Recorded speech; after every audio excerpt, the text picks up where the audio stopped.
107.5 The Game Podcasting is sponsored by Modern Exterminating, a family-oriented company. Professional, honest, and dependable pest control solutions. We're your one-stop shop for all pests. Ryan Brewer in the house, former Gamecock with us, as he is every Tuesday during football season. All right. So I have probably, from my own perspective, oversimplified things by saying I just want LaNorris to be LaNorris. I now need you, the football expert, to either say, yes, Jay, it is that simple, or it's not even close to that simple, and here's why. So you want LaNorris to just, and I do too, I want to be Superman out there because that's what he was last year, right? Yes. I mean, so what we want is for the offensive line to miss the blocks and for him to elude tacklers like 4 or 5 times and then make a play. Because that, I said it last week and the week before that and the week before that, that was our best play last year. Yeah. Was the LaNorris Well, maybe I don't scramble want that. after everyone's like, oh, we got him for a sack. Oh, no, we don't. And all of a sudden, that's what we want. As the fan base yells and screams that we want him to do this and do that. Well, the cape's still on. He's out of the phone booth, but he actually has protection, so he's trying to throw the ball until he gets hit in the head, but he still released it and had a completion. Yes.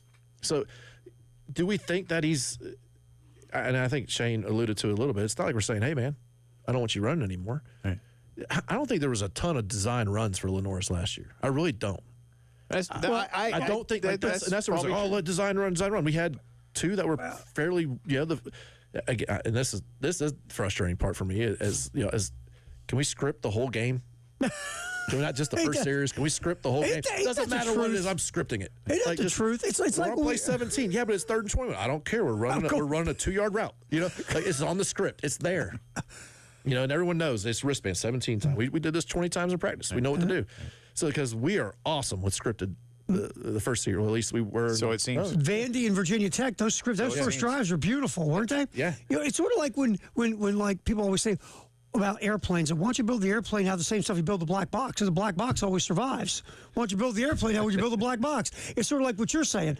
Man, that script stuff's great. LaNorris is great. Everything's fine. He practiced this morning, and he looks sharp.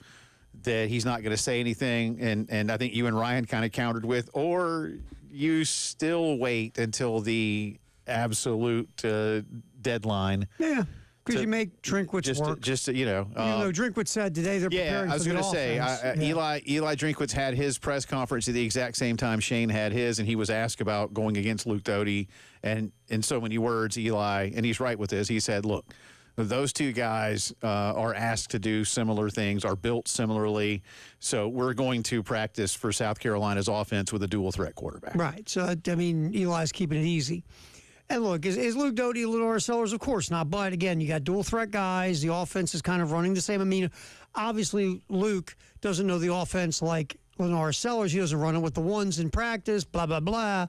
But still, it's the same type of idea where you got a guy that can run and throw and things of that nature. So that makes sense with Drinkwitz. So tomorrow night we find out. And, of course, tomorrow is coordinator press conference day. So Mike Shula, who's been under the gun, no question, and Clayton White, whose unit maybe didn't have its finest hour, will also be talking tomorrow. So we'll have more of that. This is a lot more about execution and whatever that might look like in terms of getting it done in game, but it's not.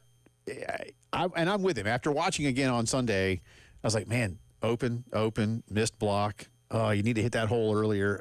Most of it was more execution than play call. I think, and look, the first 2 drives again, they moved down the field. And that's why I had somebody hit me up and just have a little conversation, and they were saying, and I just said to them, I said, look, I'm not saying the outcome of this game would have been totally different, but I don't think it's 31-7 if LaNorris Sellers is healthy and playing, because the first 2 drives, Vanderbilt had no answer for the South Carolina offense. South Carolina, well, again, the interception stopped them. Right. I think they were moving the ball well with Sellers. And that 3rd drive, remember, he hits Harbor for the play for the first down. Then you have the sack on the free runner, and then you have the worm burner snap that rolled. So they really kind of stopped themselves. Again, it's one of those things where, look, we all in some way, shape, or form, even if it's different in the final thought, we all can agree that we want to see Sellers be more of Sellers, right? I mean, I think it's the number one thing we're all looking at with this offense, and that's our biggest complaint, and that goes to is the offensive coordinator trying to make him so much of a pocket passer that Sellers now is playing not instinctive or intuitive anymore. He's just playing almost robotic to stay in the pocket and try to play from there.